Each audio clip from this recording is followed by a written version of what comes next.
கிறிஸ்துவுக்குள் பிரியமானவர்களே, ஆண்டவராகிய இயேசு கிறிஸ்துவின் நாமத்தினாலே உங்களை வாழ்த்துகிறேன். இன்றைக்கு வேதத்திலிருந்து 2 வசனங்களை நான் வாசிக்கிறேன். ஆகையால் நீங்கள் புறப்பட்டு போய் சகல ஜாதிகளையும் சீஷராக்கி பிதா குமாரன் பரிசுத்த ஆவியின் நாமத்தினாலே அவர்களுக்கு ஞானஸ்நானம் கொடுத்து, நான் உங்களுக்கு கட்டளையிட்ட யாவையும் அவர்கள் கைக்கொள்ளும்படி அவர்களுக்கு உபதேசம் பண்ணுங்கள். இதோ உலகத்தின் முடிவு பரியந்தும் சகல நாட்களிலும் நான் உங்களுடனே கூட இருக்கிறேன் என்றார். ஆமென். பிரியமான தேவனுடைய பிள்ளைகளே, இன்றைக்கு ரட்சிக்கப்பட்டிருக்கிற தெய்வ ஜனங்களுக்கு நான் சொல்லுகிற ஒரு அன்பான வேண்டுகோள் என்னவென்றால், நீங்கள் புறப்பட்டு போய் சகல ஜாதிகளையும் சீஷராக்க வேண்டும் என்று வேதம் சொல்கிறது. சீஷராக்க வேண்டும் என்றால் என்ன? ஆண்டவராகிய இயேசு கிறிஸ்துவின் ரட்சிப்பை குறித்து, அவருடைய பாடு மரணம் உயிர்த்தெழுதல் மூலமாக நாம் பெற்றுக்கொண்ட ரட்சிப்பை குறித்து அவர்களுக்கு விளக்கமாக நாம் எடுத்து சுரைக்க வேண்டும். இன்றைக்கு நம்முடைய நாடு பலவிதமான பாரம்பரியங்களால் நிறைந்திருக்கிறது. பலவிதமான பலிகள் செலுத்துகிறோம். பலவிதமான கடவுளை சென்றடைவதற்கு என்ன சரீர கஷ்டங்கள் பட வேண்டுமோ அதையெல்லாம் பட்டு கொண்டிருக்கிறோம். ஆனால் எளிதான ஒரு வழி, கர்த்தராகிய இயேசு கிறிஸ்துவை விசுவாசியுங்கள், அப்பொழுது நீங்களும் உன் வீட்டாரும் ரட்சிக்கப்படுவீர்கள் என்று வேதம் சொல்கிறது.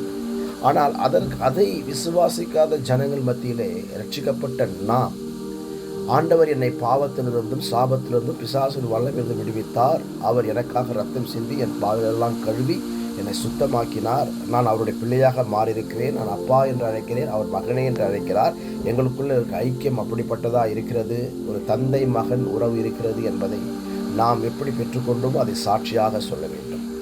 பிரியமானவர்களே, இதில் நாம் வெட்கப்படக்கூடாது, கூச்சப்படக்கூடாது, பயப்படக்கூடாது. இது ஆண்டவர் கொடுத்த ஒரு கட்டளை. சகல ஜாதிகளும் சீஷராக்க வேண்டும். ஜாதிகள் என்று சொன்னால் என்ன? நம்ம ஊரில் அநேக ஜாதிகள் இருக்கிறார்களே, அதுவா ஜாதி என்று அப்படிப்பட்ட அர்த்தம் அல்ல. நேஷன்ஸ், அநேக தேசங்கள் இருக்கிறது, அநேக ஊர்கள் இருக்கிறது, அந்த பலதரப்பட்ட பழக்கவழக்கங்களோடு ஜனங்கள் இருக்கிறார்கள். அவர்கள் எல்லாரும் ஒருவர் கூட ரட்சிக்கப்படாமல் போகக்கூடாது என்பதில் ஆண்டவர் கண்ணும் கருத்துமாக இருக்கிறார். எல்லா மனிதரும் ரட்சிக்கப்படவும் கர்த்தரை அறிகிற அறிவை அடையும் அவர் சித்தமுள்ளவராயிருக்கிறார். ஆகவே நீங்கள் புறப்பட்டு போய் சகல ஜாதிகளை சீஷராக்க வேண்டும். இயேசு உங்களை ரட்சிக்கிறார், இயேசு உங்களை நேசிக்கிறார், இயேசுவினிடத்தில் ஒரு நிம்மதி உண்டு, சந்தோஷம் உண்டு, சமாதானம் உண்டு. இயேசு கிறிஸ்துவின் பாவங்களை எல்லாம் மன்னித்து தம்முடைய பிள்ளையாக மாற்ற விரும்புகிறார் என்பதை சுவிசேஷமாக அறிய வேண்டும். அது மாத்திரமல்ல, அவர்களை நீங்கள் சீஷராக்க வேண்டும். சீஷன் என்பவன் குருவை பின்பற்றுகிறவன். நீங்கள் ஆண்டவரை பற்றி சொல்லி உங்களை பின்பற்றுகிற ஒரு கூட்டத்தை உருவாக்கக்கூடாது. இது மிகவும் தவறு. நீங்கள் அந்த பிள்ளைகள் இயேசுவை பின்பற்றுகிற பிள்ளைகளாய், குருவை பின்பற்றுகிற பிள்ளைகளாய், சபைக்கு வாரந்தோறும் சபையில் வந்து கூடுகிற பிள்ளைகளாக நீங்கள் சொல்லித்தர வேண்டும். இன்றைக்கு அநேகர் தங்களுக்கொண்டு ஒரு குழுவை உண்டாக்கி கொள்ளுகிறார்கள். அவர்களை பின்பற்றும்படியாக கடைசியிலே நரகத்திலே தள்ளிவிடுகிறார்கள். இது தவறு. அப்படி அல்ல. நீங்கள் உங்களை பின்பற்றுகிற அந்த கூட்டத்தை இயேசுவை பின்பற்றும்படி செய்ய வேண்டும், குருவை பின்பற்றும்படி செய்ய வேண்டும், அவளை சீஷர்களாக்க வேண்டும். சீஷன் என்பவன் குரு என்ன சொன்னாரோ அதன்படி செய்வான், அவர் என்னென்ன கற்றுக் கொடுத்தாரோ அதன்படி ஜீவிப்பான். இதை நீங்கள் உபதேசங்களாக சொல்ல வேண்டும். இன்றைக்கு உபதேசங்கள் என்பது மறைவான சத்தியங்கள், பலவிதமான வெளிப்பாடுகள், தரிசனங்கள், இன்னும் என்னென்னமோ புது புது காரியங்கள் எல்லாம் சொல்லுகிறார்கள். ஒருவேளை அது நாம் சரியாக இருக்கலாம். ஆனால் முக்கியமாக நீங்கள் சொல்லுகிற உபதேசங்கள் இயேசுவை பின்பற்றுகளாய் அவர்களை மாற்ற வேண்டும். அது மாத்திரமல்ல, அவர்களை பிதா குமாரன் பரிசுத்தாவின் நாமத்தினாலே அவர்களுக்கு ஞானஸ்நானம் கொடுக்க வேண்டும். இயேசுவை பின்பற்றுகிற ஒரு சீஷனை, இயேசுவை ஏற்றுக்கொண்டு அவரை பின்பற்றுகிற ஒரு சீஷனை நீங்கள் அப்படியே விட்டுவிடக்கூடாது. அவனை இன்னும் ஒரு படி மேலே கொண்டு சென்று ஞானஸ்நானத்துக்கு நேராக வழிநடத்த வேண்டும். ஞானம் அடைந்த பிறகு எடுக்கிற ஒரு ஸ்நானம், அதாவது தண்ணீரிலே முழுகி எடுப்பது, அதாவது பிதா குமாரன் பரிசுத்த ஆவியின் நாமத்தினாலே என்ற தண்ணீரில் முழுகி எடுப்பார்கள். அப்படி முழுக்கி எடுக்க வேண்டும். அதற்கு என்ன அர்த்தம் என்றால், பழைய மனிதன் மரித்து போய்விட்டான், இறந்து விட்டான், இனி நான் புதிய மனிதனாக மாறிவிட்டேன் என்பதற்கு அடையாளமாக அந்த ஞானஸ்நானம். ஒரு காலத்திலே நீங்களும் அப்படித்தான் ஞானஸ்நானம் எடுத்திருப்பீர்கள். உங்களுடைய பழைய மனிதன், பழைய பாவங்கள், பழைய சுபாவங்கள் எல்லாம் புதையுண்டு, மண்ணிலே புதையுண்டு திரும்பவும் ஒரு ஜீவனோடு இருளுகிற கிறிஸ்து எனக்குள் ஜீவித்து என் உயிரோடு எழுப்பினார் என்ற விசுவாசத்தின் அடிப்படையில் நீங்கள் ஞானஸ்தானம் எடுத்தீர்கள். நல்லது. இதையே தான் மற்றவர்களுக்கு நீங்கள் சொல்லித்தர வேண்டும். இன்றைக்கு ஞானஸ்தானத்தை தள்ளி போடுகிற ஜனங்களை பார்க்கும்போது மிகவும் வேதனையாக இருக்கிறது. அவர்கள் சபைக்கு வருகிறார்கள், சீஷராக இருக்கிறார்கள், இயேசுவை பின்பற்றுகிறார்கள், உண்மையே பேசுகிறார்கள், அவர் கற்றுக்கொண்டு அவர்கள் சொல்லிக் கொடுத்த உபதேசங்களாம் கை கொள்கிறார்கள். ஆனால் ஞானஸ்தானத்துக்கு கீழ்ப்படிய மறுக்கிறார்கள். பிரியமான தேவனுடைய பிள்ளைகளே, உங்கள் பிள்ளைகள் நன்மை தீமை அறியத்தக்க வயதை அடைந்த பிறகு நிச்சயமாகவே பெற்றோர்களாகிய நீங்கள் அவர்களை ஞானஸ்தானத்துக்கு நேராக நடத்த வேண்டும். ஞானஸ்தானம் என்பது ஒவ்வொரு மனிதனின் தனிப்பட்ட உரிமையாக காணப்படுகிறது. இன்றைக்கு ஞானஸ்தானம் தள்ளி போட உங்களுடைய சுபாவம் ஆண்டவருடைய வார்த்தைக்கு கீழ்ப்படியாமல் போவது மன இறுக்கமாக மாறிவிடும், கடினமாக மாறிவிடும். பின்பு அதை மறுபடியும் பழைய நிலைமைக்கு கொண்டு வந்து மிகவும் கடினமாக காணப்படும். ஆகவே ஞானஸ்தானத்துக்கு அவர்களை கீழ்ப்படிய செய்ய வேண்டும், ஒப்புக் கொடுக்க சொல்லித்தர வேண்டும். அது மாத்திரமல்ல, வேதத்தில் உள்ள அநேக காரியங்கள், கட்டளைகளை, இயேசு கிறிஸ்து சொன்ன ஒவ்வொரு கட்டளைகளையும் கை கொள்ளும்படி செய்ய வேண்டும்.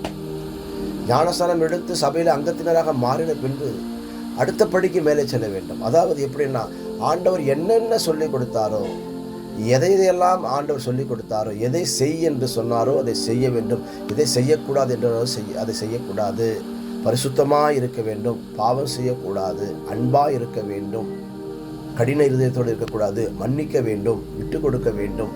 இப்படி அநேக காரியங்கள் உபதேசங்களை நாம் கற்றுக்கொள்ள வேண்டும். இன்னும் அதற்குப்படி மேலாக நாம் அனைவரும் ஒரே ஐக்கியமாக சபையாக இருந்து ஒரு கல்லின் மேல் ஒரு கல்லில் கட்டப்பட்ட ஒரு கட்டடம் எப்படி இருக்கிறதோ அப்படியே நாம் ஒருவர் மேல் ஒருவர் கட்டப்பட்டவர்களாக உபதேசங்களில் நிறைந்தவர்களாக, நிலைத்திருப்பவர்களாக, சபையோடு கட்டப்பட்டவர்களாக, ஐக்கியமுள்ள பிள்ளைகளாக இருக்க வேண்டும். ஒருவேளை நீங்கள் ரட்சிக்கப்பட்ட பிறகு, ஞானஸ்தானம் எடுக்கப்பட்ட பிறகு, அவருடைய கட்டளை கை கொண்ட பிறகு நீங்கள் சபையை விட்டு தூரம் போக அநேக வாய்ப்புகள் குறைவு. நீங்கள் சபையோடு கட்டப்பட்டு ஒரே ஆலயமாக எழும்பி நிற்கிறீர்கள். பிரியமானவர்களே, இன்றைக்கு உங்களுக்கு கொடுக்கப்பட்ட கட்டளை சுவிசேஷம் சொல்லுங்கள், சீஷராக்குங்கள், பிதா குமாரன் பரிசுத்தாவினால் ஞானஸ்தானம் கொடுங்கள், அப்பொழுது ஆண்டவர் உங்களுடன் கூட இருப்பதாக வாக்குத்தத்தம் பண்ணினார். இன்றைக்கு இந்த வாக்குத்தத்தத்தை மாத்திரம் உரிமையாக்கி கொள்ள அநேகருக்கு ஆசை. ஆனால் மேலே சொல்லப்பட்ட காரியங்களை செய்வதற்கு ஒருவருக்கும் விருப்பம் இல்லை. அது தவறு. பெரிய பெரிய சபைகள் கூட, எங்கள் சபையில் 25,000 பேர் கூடுகிறார்கள், 50,000 பேர் கூடுகிறார்கள், 3,000 பேர் கூடுகிறார்கள், 500 பேர் கூடுகிறார்கள், 200 பேர் கூடுகிறார்கள் என்று சொன்னாலும் கூட அவர்களுக்கு சுவிசேஷ பாரமில்லாத ஜனங்களை உருவாக்கி ஜனங்களை அவர்களுக்கு அடிமையாக வைத்துக்கொள்ள விரும்புகிறார்கள். அது தவறு. அப்படி அல்ல. ஒவ்வொருவரையும் நீங்கள் சுவிசேஷராக மாற்ற வேண்டும். இதுதான் ஒரு சபை மேய்ப்பனின் கடமையாய் காணப்படுகிறது. உங்களுடைய சபை எப்படி என்று எனக்கு தெரியாது. ஆனால் ரட்சிக்கப்பட்ட நீங்கள் சுவிசேஷ ஊழியத்தை செய்தே ஆக வேண்டும். ஒருவேளை போதக ஊழியமோ, மேய்ப்பர் ஊழியமோ, தீர்க்க தரிசன ஊழியமோ, அப்போஸ்தல ஊழியமோ, சுவிசேஷ ஊழியமோ, விசேஷ அபிஷேகமோ, விசேஷித்த ஒரு அபிஷேகத்துக்காக உங்களை அழைக்காமல் இருக்கலாம். ஆனால் சுவிசேஷத்தை சொல்லும்படி நம்ம அனைவருக்கும் உரிமை உண்டு என்பதை நீங்கள் புரிந்து கொள்ள வேண்டும். என்ன செய்வீர்களா? வேதம் வாசிக்கிறேன், கேளுங்கள். ஆகையால் நீங்கள் புறப்பட்டு போய் சகல ஜாதிகளும் சீஷராக்கி பிதா குமாரன் பரிசுத்தாவின் நாமத்தினாலே அவர்களுக்கு ஞானஸ்நானம் கொடுத்து நான் உங்களுக்கு கட்டளையிட்ட யாவையும் அவர்கள் கைக்கொள்ளும்படி அவர்களுக்கு உபதேசம் பண்ணுங்கள். இதோ உலகத்தின் முடிவு பரியந்தும் சகல நாட்களிலும் நான் உங்களுடனே கூட இருக்கிறேன் என்றார். ஆமென். இயேசு கிறிஸ்து சொன்ன கடைசி அந்த பொன்மொழிகளை நாம் நினைவு கூறுவோம்.